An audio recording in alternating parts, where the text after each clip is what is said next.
পৃথিবীতে একসাথে অসংখ্য মানুষ মারা যাবার সবচেয়ে বড় তিনটি কারণ হল মহামারী, যুদ্ধ এবং দুর্ভিক্ষ।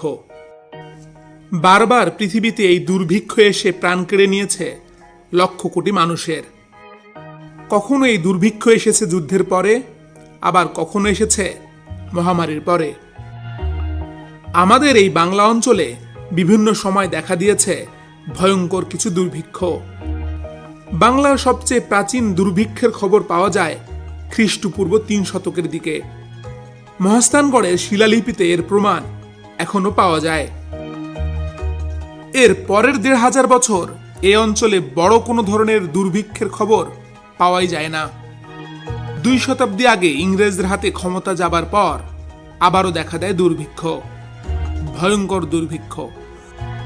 শুধু খেতে না পেরে পথে ঘাটে পড়ে মরে যেতে থাকে অসহায় মানুষেরা। এর আগে এমন কোনো ভয়াবহ মানবিক দুর্যোগের মুখোমুখি হয়নি এ অঞ্চলের মানুষেরা। ৭৬-এর মনান্তর, ৪৩-এর দুর্ভিক্ষ এবং ৭৪-এর দুর্ভিক্ষ ছিল বাংলার সবচেয়ে বড় ৩ দুর্ভিক্ষ। এই পর্বে আমরা নজর দিতে চাই বাংলার সবচেয়ে ভয়াবহ দুর্ভিক্ষ ৭৬-এর মনান্তরের দিকে। ৭৬-এর মনান্তর, সাল ১৭৭০, বাংলা ১১৭৬। মাত্র কয়েক বছর আগে বাংলার স্বাধীনতার সূর্য অস্তমিত হয়েছে ইংরেজদের কাছে। ঠিক সেই সময় ভয়াবহ এক দুর্ভিক্ষ নেমে আসে বাংলার বুকে। মারা যায় ১ কোটি মানুষ। বাংলার ইতিহাসের সবচেয়ে এই বড় দুর্ভিক্ষের নাম ৭৬-এর মনান্তর। বাংলা ১১৭৬ সালে এই দুর্ভিক্ষ হয়েছে বলেই এর নাম ৭৬-এর মনান্তর। ২ বাংলার জনসংখ্যার ৩ ভাগের ১ ভাগ মানুষ মারা যায় শুধু খেতে না পেয়ে। সেই সংখ্যাটা ১ কোটি। শহর আর গ্রামের পথে ঘাটে পড়ে থাকে শুধু লাশ আর লাশ। খাবারের অভাবে কীটপতঙ্গের মতো মরতে থাকে ২ বাংলার মানুষ। এমন দুর্বিষহ চিত্র এদেশের মানুষ এর আগে কখনো দেখেনি। পলাশীর প্রান্তরে সিরাজউদ্দৌলা পরাজিত হলে ২০০ বছরের জন্য বাংলার ক্ষমতা চলে যায় ইংরেজদের কাছে। এর কিছুদিন পর বাংলায় শুরু হয় দ্বৈত শাসন। নবাবের হাতে থাকে প্রশাসনিক দায়িত্ব, আর ইস্ট ইন্ডিয়া কোম্পানি গ্রহণ করে রাজস্ব আদায় ও খরচের ক্ষমতা। ক্ষমতা গ্রহণ করেই ১৭৬৫ সালে কোম্পানি সাধারণ কৃষক প্রজাদের খাজনা ১০% থেকে বাড়িয়ে করে দেয় ৫০%। এত বিশাল খাজনা নীতি বাংলাকে ঠেলে দেয় দুর্ভিক্ষের দিকে। এর সাথে শুরু হয় প্রাকৃতিক দুর্যোগ। ১৭৫৯ সালে দেশে দেখা দেয় ভয়াবহ বন্যা। একদিকে অতিরিক্ত খাজনা আর অন্যদিকে ভারী বন্যায় কৃষকের গোলা ফাঁকা হয়ে যায়। শুরু হয় দুর্ভিক্ষ। এমনও শোনা যায় মরা মানুষের মাংস খাবার কোনো কুকুরও পাওয়া যেত না সে সময়, কারণ ইতিমধ্যে সকল কুকুরকে মানুষ খেয়ে ফেলেছে। আরো শোনা যায় বছরের মাঝামাঝি সময় মানুষ লাশের মাংস খাওয়া শুরু করেছিল। এমন অবস্থায়ও খাজনা তোলা বন্ধ করেনি ইংরেজরা। শুধু তাই নয়, এমন অবস্থায় পরের বছর আবারও বাড়িয়ে দেয় খাজনা। ৫০% থেকে বাড়িয়ে খাজনা করা হয় ৬০%। এর ফলে কৃষকদের উৎপাদনের প্রায় সবটুকুই দিয়ে দিতে হতো ইংরেজদের লাঠিয়াল বাহিনীকে। নিজের পরিবারকেও বাঁচানোর সে সম্বলটুকু থাকতো না আর নিজের কাছে। ইংরেজদের এমন অমানবিক আচরণের প্রমাণ পাওয়া যায় তাদের রাজস্ব আদায়ের নথিতে। ১৭৬৮ সালে আদায় করা রাজস্বের চেয়ে ১৭৭১ সালে আদায়কৃত রাজস্ব ৫,২২,০০০ রুপি বেশি ছিল। একদিকে বাংলার কোটি কোটি মানুষ না খেয়ে মারা যাচ্ছে, আর ইংরেজরা তবু খাজনা আদায়ের জন্য অত্যাচার করছে। ৭৬-এর মনান্তরের মূল কারণই ছিল ইংরেজদের এই অমানবিক রাজস্ব নীতি, আর এর সাথে যুক্ত হয়েছিল উৎপাদনের ঘাটতি। ১৭৭০, ১৮৮৩, ১৮৬৬, ১৮৭৩, ১৮৯২, ১৮৯৭ এবং ১৯৪৩ সালের ভয়ঙ্কর দুর্ভিক্ষ ছিল তাদের মধ্যে অন্যতম। এদের মধ্যে ১৯৪৩ ও ১৭৭০ সালের দুর্ভিক্ষ ছিল সবচেয়ে ভয়াবহ। বাংলার সবচেয়ে বড় ৩টি দুর্ভিক্ষের ২টি হয়েছে ইংরেজদের অমানবিকতার কারণে। সাল ১৯৪৩, বাংলা ১৩৫। কলকাতার রাস্তায় পড়ে আছে লাশের পর লাশ, শকুন আর শেয়ালের খাদ্য হয়েছে অভাগা মানুষের শীর্ণকায় দেহগুলো। গ্রাম থেকে শহরের দিকে দলে দলে ছুটছে মানুষ, ছুটছে শুধু একটু খাবারের আশায়। ভাত না জুটলেও, ভাতের ফ্যান পেলেও শুরু হয়ে যায় তাদের কাড়াকাড়ি।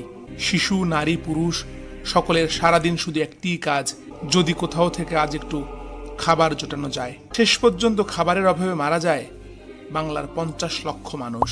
ইতিহাসে এটি 43-এর দুর্ভিক্ষ বা 50-এর মনান্তর নামে পরিচিত। কিন্তু এমন দুর্ভিক্ষের পিছনে কারণ কি? বাংলা 1350 সালে এই ভয়াবহ দুর্ভিক্ষ হয়েছিল বলে এর নাম হয়েছিল 50-এর মনান্তর। এবার দুর্ভিক্ষের কারণগুলোর দিকে একটু নজর দেওয়া যাক। উৎপাদন ব্যাহত। 1942 সালের অক্টোবরে একটি নতুন রোগ দেখা দেয় বাংলা অঞ্চলের ধান ক্ষেতগুলোতে। নাম ব্রাউন স্পট ডিজিজ। ছত্রাক জাতীয় এই রোগে অনেক ধানের ক্ষেত নষ্ট হয়ে যায়, আর সেই সাথে শুরু হয় ঘূর্ণিঝড়। ফলে রোগটি দ্রুত ছড়িয়ে পড়ে পুরো বাংলা অঞ্চলে। ব্যাপক ক্ষয়ক্ষতি হয় ফসলের। এতদিন দুর্ভিক্ষ হবার এটাই প্রধান কারণ হিসেবে ধরা হতো, কিন্তু পরবর্তীকালে গবেষণায় দেখা যায় শুধুমাত্র ফসল উৎপাদনের এই ঘাটতি দুর্ভিক্ষের প্রধানতম কারণ নয়। অনেকগুলো কারণের মাত্র একটি, আর অন্য কারণগুলো একটিও প্রাকৃতিক নয়, সবগুলোই মানব সৃষ্ট। নোবেল বিজয়ী অর্থনীতিবিদ অমর্ত্য সেন দেখিয়েছেন সে বছর মাত্র 5% উৎপাদন কম হয়েছিল আগের বছর থেকে। শুধুমাত্র 5% উৎপাদন কম হলে পুরো দেশ জুড়ে এমন ভয়াবহ দুর্ভিক্ষ হবে কথা কোনোভাবেই যুক্তিযুক্ত মনে হয় না। তাহলে এই দুর্ভিক্ষের কারণটি কি? পরিবহন ব্যবস্থা পুরোপুরি ধ্বংস। দ্বিতীয় বিশ্বযুদ্ধে তখন জাপান নিজেদের দখলে নিয়ে নিয়েছে বার্মাকে, আর বার্মা ছিল ব্রিটিশ ভারতের চাল আমদানি করার প্রধানতম দেশ। ফলে চাল আমদানি পুরোপুরি বন্ধ করে দেয় ভারতীয় ব্রিটিশ সরকার। যেসব এলাকায় উৎপাদন কম হয়েছিল, খাদ্য ঘাটতি এবার চরমে ওঠে সেসব এলাকায়, আর বাজারে শুরু হয় খাদ্যদ্রব্যের সংকট। তবে তখনও পর্যাপ্ত খাদ্য মজুদ ছিল দেশের অন্য অঞ্চলগুলোতে। ফলে আমদানি না হলেও এত চরম খাদ্য সংকট হবার কথা নয়। তাহলে প্রশ্ন হচ্ছে, কেন এত খাদ্য সংকট তৈরি হলো? তখন দ্বিতীয় বিশ্বযুদ্ধ শেষের দিকে জাপানিদের ভারত দখল ঠেকাতে এক কুবুদ্ধির আশ্রয় নেয় ব্রিটিশ সরকার, যাকে বলা যায় নিজের কান কেটে অন্যের যাত্রা ভঙ্গ করা। জাপানিদের আগ্রাসন ঠেকাতে চট্টগ্রাম বন্দরের জাহাজ, নদীর ছোট নৌকা, গরুর গাড়ি সহ সকল পরিবহন ব্যবস্থা ইংরেজরা নিজেরাই ধ্বংস করে ফেলেছিল, যাতে জাপান ভারত দখল করার পর বিপাকে পড়ে যায়। আর এর ফলে মৎস্যজীবী থেকে শুরু করে দেশের সকল নিম্ন আয়ের মানুষের আয় রোজগার বন্ধ হয়ে যায়। কর্মহীন হয়ে পড়ে অসংখ্য মানুষ। সে সময় ব্রিটিশরা প্রায় 46,000 নৌকা বাজেয়াপ্ত করেছিল। ফলে নদীমাতৃক দেশে খাদ্য পরিবহন ব্যবস্থা পুরোপুরি ধ্বংস হয়ে যায়। দেশের এক অঞ্চলের খাদ্য মজুদ থাকলেও অন্য অঞ্চলের মানুষ মারা যেতে থাকে খাবার পৌঁছানোর অভাবে। সৈন্যদের জন্য অতিরিক্ত খাদ্য মজুদ। যুদ্ধের সময় সৈন্য আর কর্মীদের জন্য বিপুল পরিমাণ খাদ্য মজুদ করেছিল ব্রিটিশ সরকার।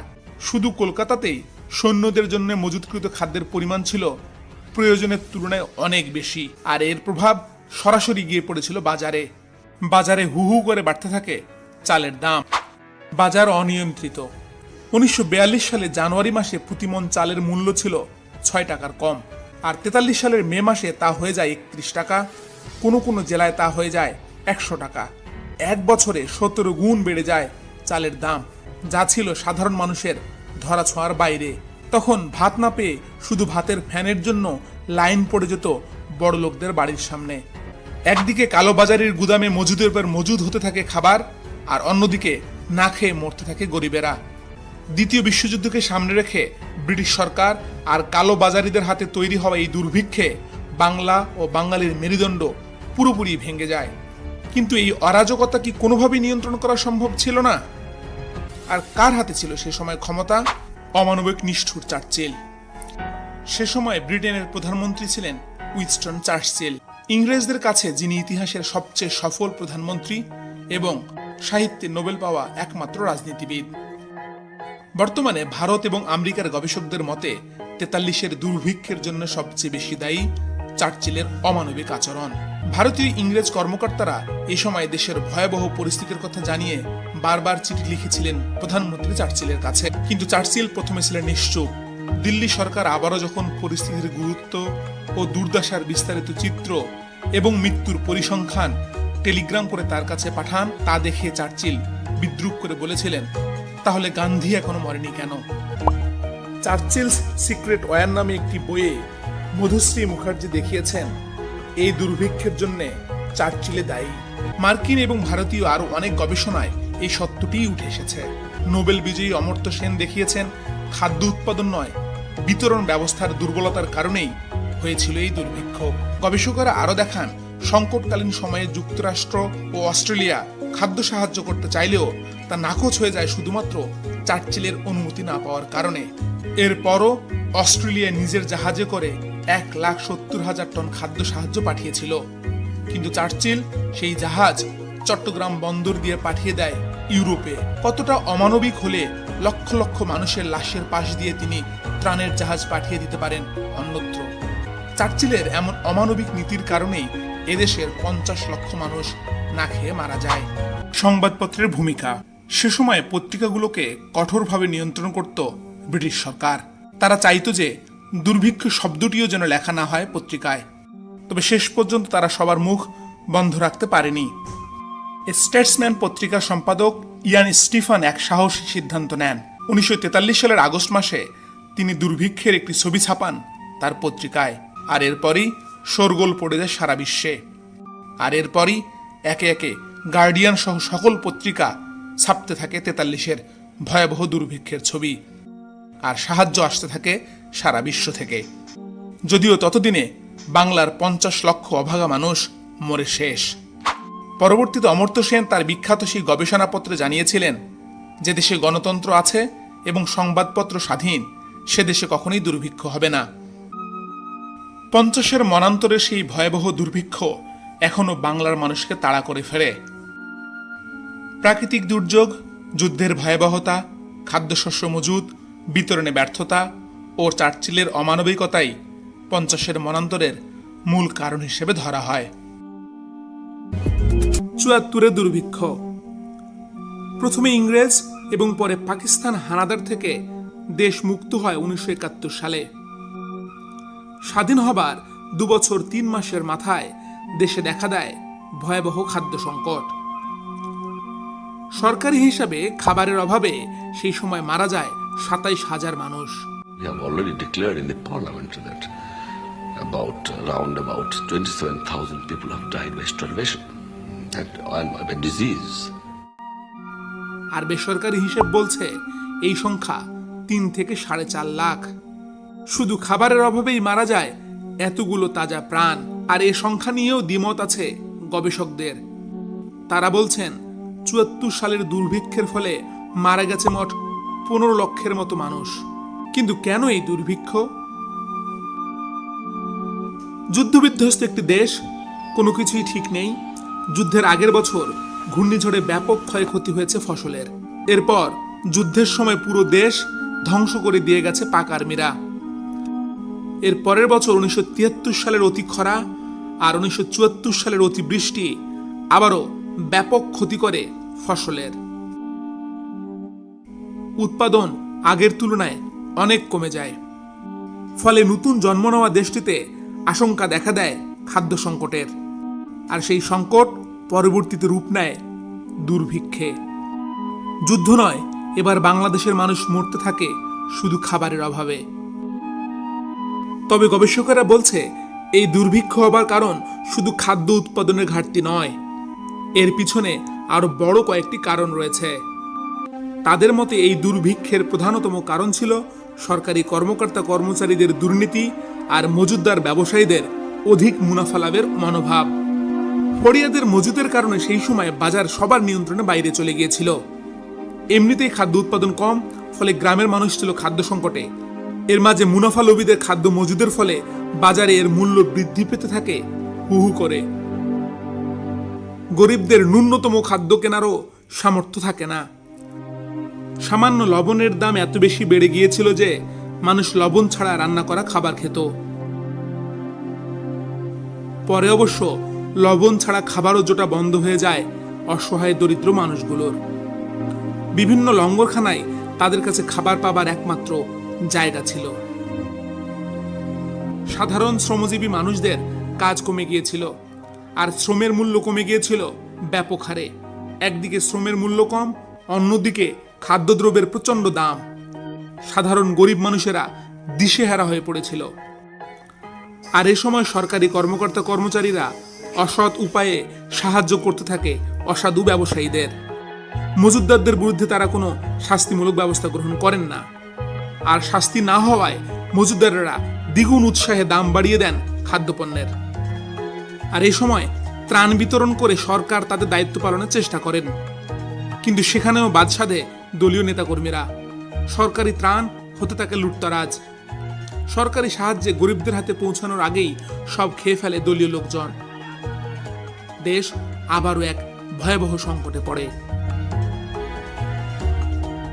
আর এর সাথে যুক্ত হয় আমেরিকার অমানবিক আচরণ।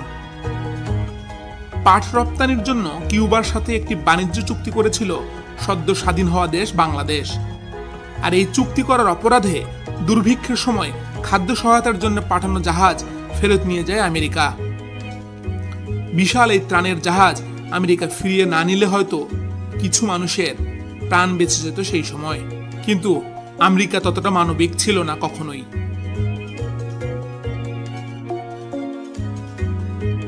যুদ্ধবিধ্বস্ত একটি দেশ, বন্যা আর খরায় উৎপাদন ব্যাহত, মুনাফালোভী মজুতদারদের কারসাজি, সরকারি কর্মকর্তা কর্মচারীদের দুর্নীতি, দলীয় লোকদের লুটতরাজ এবং আমেরিকার অমানবিক আচরণই ৭৪ সালের দুর্ভিক্ষের প্রধানতম কারণ হিসেবে ধরা হয়।